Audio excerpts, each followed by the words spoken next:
Corona virus के विशेष show में आप सभी का हार्दिक स्वागत है। मैं हूं आपके साथ Satish Patidar, SK news network Madhya Pradesh से।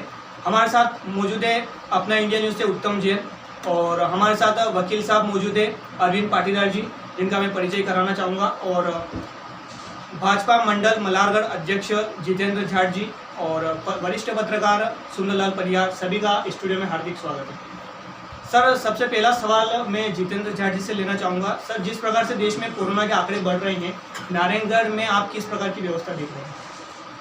आज पूरा देश जिस महामारी से जूझ रहा है जी, उसी कड़ी में अपना नगर, अपना मंडल, अपना जिला, अपना प्रदेश जी, सभी उसी श्रेणी में आते हैं। जी, हम सबको इस कोरोना वायरस से लड़ाई लड़ना है।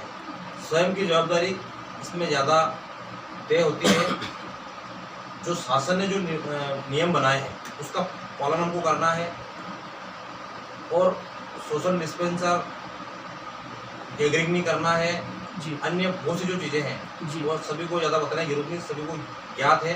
जी, मतलब स्वयं की जवाबदारी स्वयं तय करेंगे। जी। सर, शहर में अभी सैनिटाइजर का कार्य भी किया जा रहा है, और कुछ लोग नियम का पालन नहीं कर रहे हैं, तो उनके खिलाफ किस प्रकार की कार्रवाई देखी जा सकती है शहर में? क्योंकि आप मंडल अध्यक्ष हैं, तो आपका भी एक फर्ज बनता है, आप जनता के बीच। सरकार छिड़काव कर रही है जी, हर चीज़ के लिए। भोजन, सूखा राशन जी, सामाजिक संगठनों द्वारा दिया जा रहा है। जो लोग इसका उल्लंघन करते हैं जी, उसके लिए सरकार ने कड़े नियम बनाए हैं। जो इसका पालन नहीं करते हैं उनको 181 के तहत कार्रवाई की जा रही है। जी, मैं मंडल अध्यक्ष होने के नाते जनता से विशेष आग्रह करना चाहता हूँ कि कोई भी नियम नहीं तोड़े और सरकार के इस काम में मदद करें। हम्म, अपन बचेंगे, अपन सेफ रहेंगे तो अपना परिवार भी सेफ रहेगा। इसी भावना से हम सबको इस कार्य में लगना है। इसको कोई किसी राजनीतिक पार्टी से जोड़ना, उसने कहा इसने कहा, उससे नहीं जोड़े, और हम सबको मिलकर इससे लड़ाई लड़ना है। जी। अभी एक बात देखा जाए कि जैसे नारायणगढ़ में सोशल डिस्टेंसिंग का पालन पूरी तरीके से हो रहा है और प्रशासन भी लगातार कर रहा है, लेकिन कुछ लोग ये नेतागिरी भी कर रहे हैं। यहाँ पे देखने में आ रहा है कि अभी नारायणगढ़ की घटना में आपको बता दूं कि किसी के पुलिस ने थोड़ी सख्ती दिखाई, तो उन्होंने क्या किया कि शिकायत महोदय को सूचना दी। तो क्या ऐसा करना चाहिए जनता नहीं, इस प्रकार का नहीं करना चाहिए। और मैंने पहले आपसे निवेदन कर लिया है कि हम सबको इस लड़ाई से लड़ना है। विधायक महोदय भी इस चीज़ के लिए हमारा प्रदेश में वो इसका जो टास्क बनाया गया है जी, उसके अपने संभाग से सदस्य हैं जी, वो हर चीज़ को जानते हैं। वो बहुत अनुभवी आदमी हैं, उनको इस प्रकार की बात नहीं करते हैं। जी, जो भी अफवाहें हैं ये बेबुनियाद है। जी। मैं वकील साहब से सवाल लूंगा। वकील साहब, आप किस प्रकार से देख रहे हैं लॉकडाउन के नियमों को? जिस प्रकार से कोरोना महामारी एक अंतर्राष्ट्रीय आपदा बन चुकी है, जी सर। उसी अंतर्राष्ट्रीय आपदा में देश के प्रधानमंत्री माननीय श्री नरेंद्र मोदी जी ने पूरे देश में लॉकडाउन के लिए आह्वान करा है। जी। हम लॉकडाउन फेज 2 में अभी चल रहे हैं, जो जी। 3 मई तक चलेगा। इस लॉकडाउन के अंतर्गत जी, माननीय प्रधानमंत्री जी ने जो अपील करी है, मैंने ये देखा है सोशल मीडिया पे, न्यूज रूम में, न्यूज में, बाकी सब जगह, कि उस अपील का ही 70% असर इस देश की जनता पे हुआ है और स्वतः उस लॉकडाउन के नियमों का पालन करने लगे हैं। जी, उसी परिप्रेक्ष्य में जब दूसरी बार माननीय प्रधानमंत्री जी का उद्बोधन राष्ट्र के नाम संदेश चल रहा था, जी, उस दिन उन्होंने इस लॉकडाउन को बढ़ाया। पहली बार ऐसा देखा है कि कोई प्रधानमंत्री अपनी जनता से माफी मांग रहा है, जी, जनता को सुरक्षा देने के लिए। उसी प्रकार से इस देश की जनता उनका पूरे तहे दिल से, तन मन और धन से जी, सहयोग कर रही है। उसी परिप्रेक्ष्य में मेरे नारायणगढ़ में भी पूरे नगरवासी पूरा लॉकडाउन का उपयोग सकारात्मक रूप में कर रहे हैं। जी। कई छोटी-मोटी चीजें हो सकती है, वो मानवीय स्वभाव है, उसको सुधार किया जा रहा है। तो सर, मध्य प्रदेश में कई कई ऐसी घटना भी आ रही है जहाँ पे डॉक्टरों पे और पुलिस पे हमले हो रहे हैं, तो ऐसे में मध्य प्रदेश सरकार क्या उनके ऊपर एक्शन लेगी? क्योंकि डॉक्टर एक भगवान का रूप है और वही एक इस कोरोना महामारी से देश को बचा सकते हैं। ये बात सही है कि कुछ लोग नकारात्मक मानसिकता के साथ धर्म और किसी अन्य चीजों से जोड़ के इस स्वास्थ्य व्यवस्था को जोड़ रहे हैं। मेरा ये उन लोगों से कहना ये है कि महामारी जो फैलती है वो किसी धर्म विशेष व्यक्ति के ऊपर ही नहीं होती है, वो पूरे समुदाय के लिए होती है। और डॉक्टर, पुलिस, स्वास्थ्य कर्मी इस देश की सेवा कर रहे हैं, वो आपको बचाने का लिए कार्य कर रहे हैं। अगर कोई व्यक्ति उनके विरुद्ध ऐसा कोई कार्य करता है तो उनको सरकार को सख्ती से निपटना चाहिए, उनके ऊपर रासुका लगना चाहिए। बिल्कुल, बहुत अच्छी बात कही है वकील साहब ने। मैं परिहार साहब से कहूँगा कि वो हमारे जो मेहमान हैं उनसे कुछ सवाल पूछे कोरोना वायरस के संबंध में। परिहार साहब जी, सवाल करिए, आपका क्या सवाल है और आप क्या कोरोना वायरस के संबंध में देश की जनता को संदेश देना चाहेंगे? मैं देश की जनता को संदेश देना चाहता हूँ कि कोरोना वायरस जो ये वायरस चल रहा है, ये पूरे विश्व की एक भयंकर महामारी बीमारी है। जी इससे बिल्कुल सभी लोग अपन सावधानी पूर्वक चले। जी। और जो मोदी जी ने जो जनता को जो संदेश में बताया है कि हम बराबर घरों से बाहर नहीं निकले, जी। दिन में कम से कम 5-7 बार साबुन से हाथ धोएं, जी बिना मास्क के नहीं चले। जी क्या अपन यदि सुरक्षित रहेंगे तो देश सुरक्षित रहेगा, और अपन घरों में रहेंगे सब लोग उसका बराबर ध्यान दें। और शासन का जो भी मोदी जी का संदेश है उनके संदेश का पालन करें। और कोरोना वायरस ये पूरे देश में फैल चुकी है भयंकर। जी। इस महामारी पर अपने को यदि स्वयं कंट्रोल करेंगे तो ही इस महामारी पर काबू पाया जा सकता है, जी। नहीं तो ये बिल्कुल विकराल महा रूप ले सकती है। जैसा कि अपन विदेशों में देख रहे हैं, अमेरिका में, इटली में उन्होंने लॉकडाउन बहुत लेट शुरू किया, उससे वहाँ हजारों की तादाद में लोग मर गए हैं। आज भी देखो वहाँ की गिनती देखो कितने, कम से कम अमेरिका में, इटली में, स्पेन में, फ्रांस में, क्या उनके लॉकडाउन उन्होंने बहुत लेट शुरू किया। और हमारे प्रधानमंत्री मोदी जी ने लॉकडाउन समय रहते हुए शुरू कर दिया है। इसलिए इस महामारी पर कुछ हमारे देश भारत में कंट्रोल पा लिया है। इसलिए हमें जो भी मोदी जी के नियम और जनता के नाम उन्हें संदेश दिया है, उन संदेश का पालन करें। और इस महामारी से निपटने के लिए हम सबको सहयोग करना है, तो ही इस महामारी पर हम विजय पा सकते हैं। जी सर, कोरोना वायरस के संबंध में अभी देखा जाए तो कुछ संगठन के द्वारा राजनीति की जा रही है, क्या उचित है सर ये? इस कोरोना वायरस जो महामारी चली है इसके संबंध में यह राजनीति करना अनुचित है।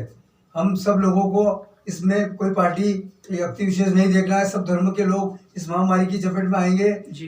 तो इसलिए सभी लोगों का सहयोग करके इस महामारी का मुकाबला करना है और सभी लोगों का इस महामारी को हराने में सहयोग करना है। जी वकील साहब, एक सवाल आपसे है कि जिस प्रकार से अभी कोरोना वायरस के संबंध में स्थानीय नेताओं के द्वारा राजनीति की गई है, मैं नाम नहीं लूंगा, कांग्रेस नेता ने एक ट्वीट करके जानकारी दी है कि कोरोना वायरस के चलते प्रदेश सरकार की व्यवस्था किसान और आम जन तक नहीं पहुंच पा रही है। आप इसको किस प्रकार से देखेंगे? ये कहना बिल्कुल गलत है, इसलिए कि ये अभी राजनीतिक इश्यूज नहीं है, राजनीतिक मुद्दा नहीं, चाहे भारतीय जनता पार्टी के लिए हो या कांग्रेस के लिए हो। अभी केवल मोटिव एक ही होना चाहिए, सभी का एक ही उद्देश्य होना चाहिए कि गरीबों के तक राशन पहुंच जाए, जरूरतमंद कोई भी व्यक्ति है उसको स्वास्थ्य व्यवस्था हो जाए, किसान जो अपने फसलें के लिए जो काम कर रहे हैं उनका काम हो जाए। इसके अलावा मुझे इसमें राजनीतिक विषय पे कुछ नहीं बोलना। जी, तो इस प्रकार से देखा जाए तो अभी राजनीति नहीं होनी चाहिए, ये आपका साफ साफ मानना है। जितेंद्र जाट जी, आप किस बात इसको कैसे देखेंगे? बिल्कुल उदय साहब की बात से मैं सहमत हूँ जी। आज पार्टी की बात करना और अपनी मूर्खता का परिचय देना, बिल्कुल इस महामारी में ये एक ऐसी बीमारी है तो ये किसी को कह के नहीं आती है। और इस ऐसे समय पर ऐसी बात करना मतलब एक अच्छी बात होती है। और आज जिन लोगों को आवश्यकता है, गरीब आदमी को 2 वक्त की रोटी, जी, आज सब काम बंद पड़े हैं, तो हम राजनीति की बजाय उन लोगों की मदद करें बिना फोटो खिंचवाए। इस हाथ से देव उस आदमी तक पहुंच जाए, उसका भी मान सम्मान बना रहे। कृपया मैं आपके माध्यम से कहना चाहता हूँ, आप सेवा कर रहे हैं, आप दे रहे हैं, आपको आप धन्यवाद के पात्र हैं, पर एक उसकी लिमिट होती है। ज्यादा फोटो खिंचवाना, उस सामने वाला आदमी को जो जिसकी मदद करते हैं उसका भी कहेंगे मान सम्मान होता है, तो उस ऐसे पे मान सम्मान बनाए रखें। और अगर मानव जाति है, मानव समाज है, तो हर आदमी को एक जीने का अधिकार है। तो हम सब अभी सब समान हैं, कोई ऊंच नहीं कोई नीच नहीं, सब समान भावना से हमको काम करना है। नहीं, कई क्षेत्रों में देखा जा रहा है कि जैसे क्या है कि देते हैं वो 1 रोटी और 50 जने साथ में लेके फोटो खिंचवाते हैं, तो ऐसा नहीं करना चाहिए जनता को। मतलब जो भी वो कर रहे हैं तो ये तो क्योंकि उनकी मजबूरी है, जनता की मजबूरी है, तो वो ले रहे हैं, क्योंकि इतने साल से देश चल रहा है, किसी को आज तक लेने की जरूरत नहीं पड़ी है। कैसे देखेंगे आप इसको? मैं वही बात कह रहा हूँ कि मदद करो तो दिल से करो जी, कोई स्वार्थ के लिए नहीं, कोई राजनीति के लिए नहीं, कोई वोट के लिए नहीं। तो एक आप जैसे बता रहे हैं, एक रोटी दे रहे हैं और 50 लोगों में फोटो खिंचवा रहे हैं, तो ये तो अपने आप से भी वो गद्दारी कर रहे हैं, देश से गद्दारी कर रहे हैं कि भाई एक रोटी दे रहे हैं और 10 लोगों को फोटो खिंचवा रहे हैं, तो कहाँ जाके ना वो आपको कौन सा परिचय दे रहे हैं। ऐसे अपने देश की कितने लोग भूखे हैं, तो वो फोटो से थोड़ी पेट भरता है उनका, क्या उनका पेट भरता 2 वक्त की रोटी से, उसकी मदद से भरता है। मंडल से मैं आपसे सवाल करना चाहूंगा कि माननीय मुख्यमंत्री जी ने जो जनपद कार्यालय और जिला पंचायत में जो कार्यभार बढ़ाया है, तो उसमें सर आपका क्या कहना है? मैं ये मुख्यमंत्री जी का जो निर्णय है ये स्वागत योग्य है। आज की इस विषम परिस्थिति में पूरे प्रदेश में वो कोरोना वायरस फैला हुआ है, तो मुख्यमंत्री जी की मंशा ये है कि भाई जनप्रतिनिधि अगर रहेंगे जी, हमारे आपके सभी जनप्रतिनिधि तो अपने प्रदेश के अपने गांव के हैं, वो कोई सी पार्टी के हों, उनका मकसद ये है कि जनप्रतिनिधि रहेंगे तो काम अच्छे से हो सकेगा। प्रशासन, शासन, पुलिस विभाग, स्वास्थ्य विभाग जी, सभी अधिकारी तन मन से लगे हुए हैं। तो ऐसे में कहीं न कहीं अपना जनप्रतिनिधि अगर बीच में रहता है तो कहीं अपने को कोई समस्या आती है तो छोटे आदमी भी उनको बता सकते हैं, तो इससे भी जनता को लाभ पहुंचेगा। जो छोटी मोटी जो दिक्कतें होती है तो जनप्रतिनिधि अपने बीच का होता है, अपन चुनाव उनको जितवा के भेजते हैं तो उन पर अपना अधिकार रहता है। बिल्कुल। तो इस भावना से उन्होंने इन लोगों का कार्यकाल बढ़ाया है, तो मैं मानता हूं कि ये बहुत स्वागत योग्य है। उचित समय पर उचित निर्णय लिया।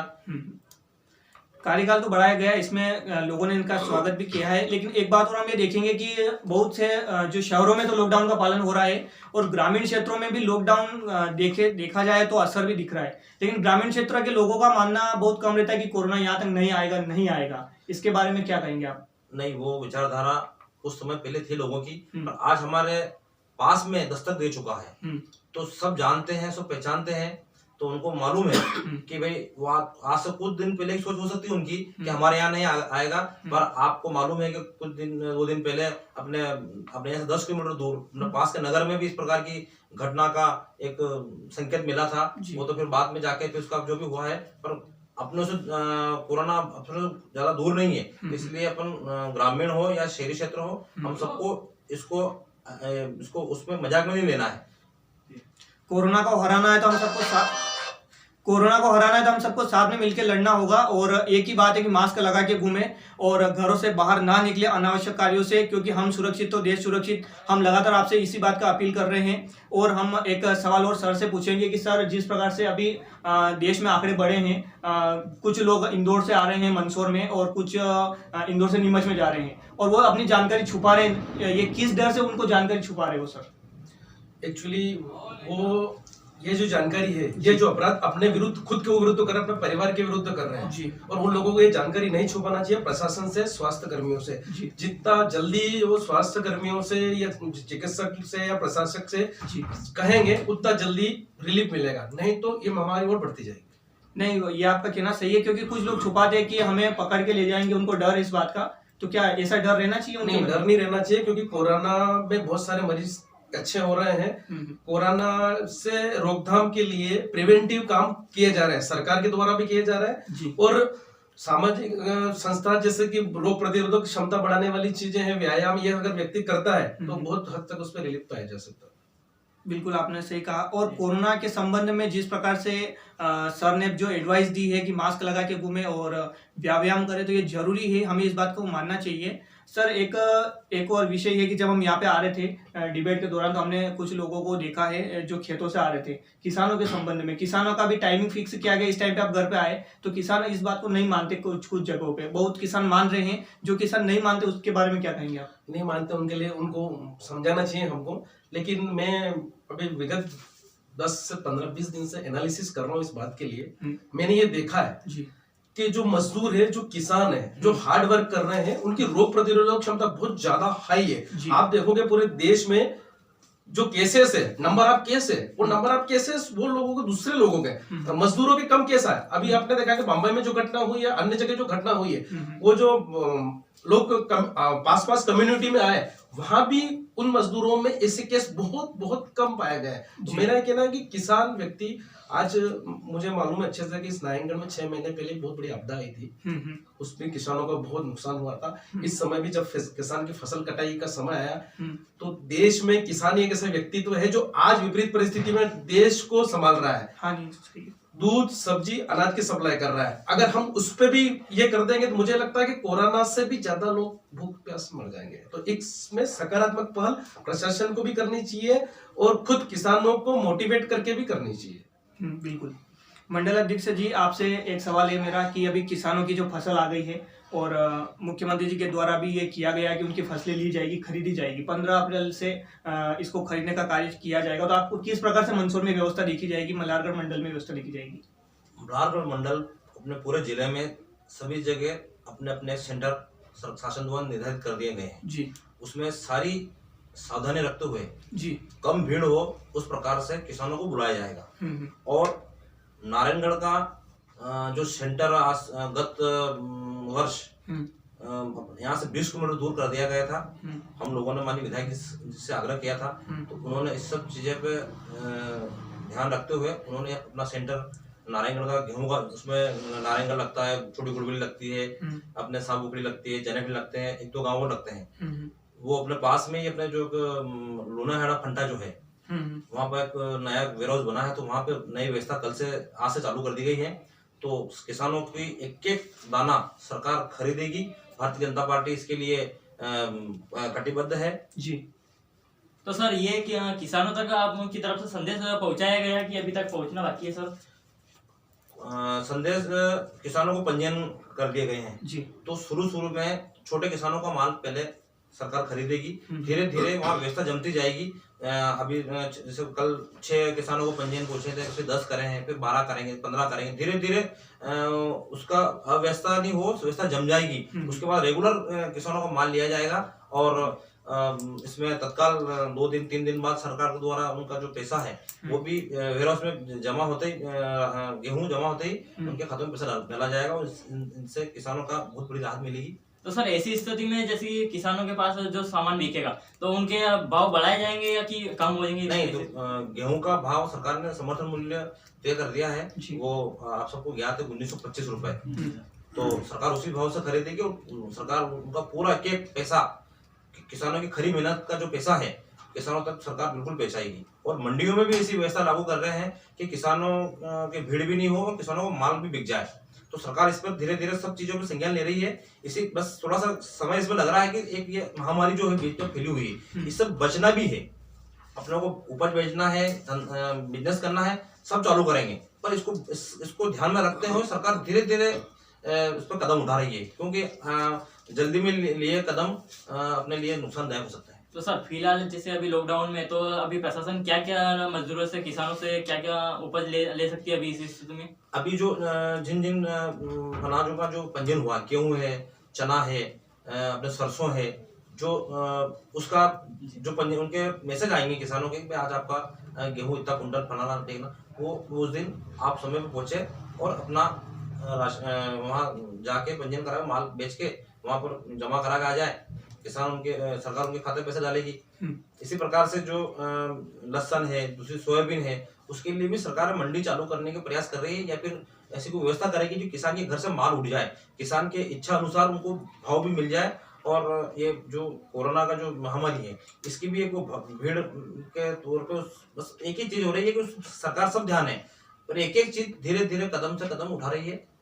सर जिले की और पिपलिया मंडी सबसे बड़ी मंडी है, यहाँ पे अन्य राज्यों से भी आते हैं और अन्य जिलों से भी आते हैं, तो क्या उनका आवागमन बंद रहेगा या चालू रहेगा? अब ये तो सरकार को निर्णय करना है। सरकार यही तो कर रही है कि भीड़ इकट्ठी नहीं हो, किसानों को बुलाना है, किसान हमारे लिए सब किसान समान है। तो सरकार ऐसी व्यवस्था कर रही है कि यहाँ का किसानों को अनाज पास में खुल जाए, वहाँ का जो दूर से किसान आ रहे हैं उनकी भी सरकार, उनका भी माल उठाना, तो सरकार ऐसी व्यवस्था कर रही है कि लोगों में कोई भीड़ नहीं हो और किसानों का माल आराम से उठ जाए और किसानों का जो उचित मूल्य है उनको मिले। वकील साहब, एक सवाल आपसे, लॉकडाउन पहले 21 दिन के लिए किया गया और वापस से मोदी जी ने फिर संबोधित करके जनता को और 3 मई तक कर दिया गया, क्या अब ऐसी परिस्थिति में 3 मई के आगे भी लॉकडाउन बढ़ना संभव है? या तो मुझे संभावना लगती है अब लॉकडाउन नहीं बढ़ाया जाएगा। 20 अप्रैल के बाद कुछ गाइडलाइंस केंद्रीय गृह मंत्रालय के द्वारा सभी राज्यों को जारी की गई है, उसी गाइडलाइन के अनुसार धीरे धीरे सबको छूट दी जाएगी। दूसरी बात ये है कि जो हॉट स्पॉट बने हुए हैं उनके लिए सारी प्रिवेंटिव काम किए जाएंगे। हो सकता है उन व्यक्तिगत जो कुछ चिन्हित हॉट स्पॉट है उनके लिए वहीं से बढ़ाया जा सकता है, लेकिन प्रॉपर पूरा जो देश में जहाँ नहीं फैल रहा है, जहाँ कुछ भी नहीं है, वहाँ पूरा काम चालू है। वापिस वहाँ पे पूरा- मतलब 20 तारीख से चालू कर दिया जाएगा मुख्य काम। धारा में काम हो जाएगा। तो लॉकडाउन का जो समय अवधि है अब ये पूरी नहीं हुई अभी तक, 3 मई तक पूरी होने की संभावना है। इसके बीच 20 तारीख से कुछ जगहों पर इसको इसमें ढील दी जा सकती है, लेकिन अभी देखा जाए तो सर मंदसौर में क्या स्थिति लगती है आपको, क्योंकि मंदसौर में अभी 7 केस हो चुके हैं। मंदसौर एक्चुअली गृह मंत्रालय के निर्देश थे जी। कि हर राज्य में जिले वाइज अलग अलग परिस्थितियों में रेड, ग्रीन और ऑरेंज की श्रेणियां बनाई गई थी। हम्म, अब इंदौर, उज्जैन और भोपाल जैसे जो सेंटर है वो ग्रीन में है और मंदसौर एक ऑरेंज में है, और नीमच हमारा पड़ोसी जी पड़ोसी जिला है वो इसमें सामान्य में है। तो मंदसौर में कुछ चीजें हैं, कुछ पर्टिकुलर क्षेत्र है मंदसौर का, पूरा मंदसौर नहीं जी। है, उसको हॉट स्पॉट के तहत कंटोनमेंट क्षेत्र घोषित कर रखा जी। है। उसी क्षेत्र में वो चीजें लागू होगी, बाकी धीरे धीरे इसमें ढील दी जाएगी। कुछ एक पर्टिकुलर, आज मैंने समाचार पत्र के माध्यम से वो माननीय कलेक्टर साहब का एक लेटर पढ़ा, उसमें एक जो क्षेत्र बना हुआ था अपना शायद राम टेकरी आसपास, उसको कंटोनमेंट क्षेत्र से मुक्त कर दिया गया है। तो संभावना है कि धीरे धीरे प्रयास किए जाएंगे कि मंदसौर जिले में भी सारी व्यवस्था सुचारू चालू हो जाए। सुचारू रूप से चालू होने की संभावना पूरी होगी। सर मंडल अध्यक्ष से एक सवाल और लूंगा मैं। सर आज जैसे कल मंदसौर के जो विधायक यशपाल जी, उन्होंने कुछ व्हाट्सएप के जरिए एक मैसेज वायरल किया था कि अशासकीय जो स्कूल है प्राइवेट, उनके छात्रों की ये फीस माफ की जाए। ऐसे में मंदसौर कलेक्टर के द्वारा इस फरमान को देखा गया और उस पे इसको लागू भी किया गया। आप इसको किस प्रकार से देखते हैं? आज जो विधायक जी ने जो मांग रखी है वह जी। उचित मांग है। जी। अभी आपको पता है कि वे आदमी की 2 वक्त की रोटी की चिंता करना है। तो स्कूल प्रबंधन हो या कोई भी विभाग हो, तो लोगों को छूट मिलना चाहिए।